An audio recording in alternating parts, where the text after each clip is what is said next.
ఈ భూమికి ఉండేటువంటి భారముగా ఉండేటువంటి రాక్షసులు ఆనాడు ఉన్నారు త్రేతాయుగంలో. రావణాసురుడు, కుంభకర్ణుడు, ఖరదూషణాది అనేక మంది రాక్షస వీరులంతా కూడా ఉన్నారు ఆ రోజుల్లో.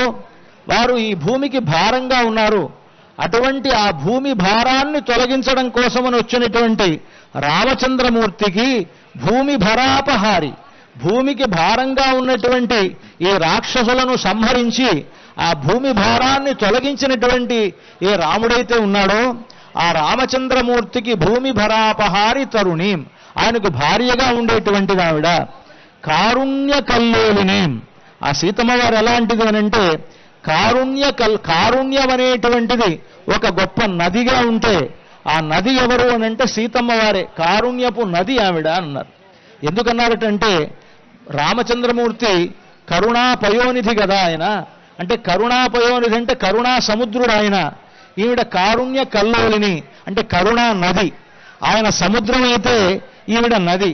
అంటే సముద్రానికి నదులన్నీ భార్యలు అంటారు కదా. రాముడు కరుణా సముద్రుడైతే ఆ కరుణ నది సీతమ్మ రాముడైనటువంటి ఆ సముద్రుణ్ణి వివాహం చేసుకోబోతోంది కనుక కారుణ్య కల్లోలిని అన్నారు.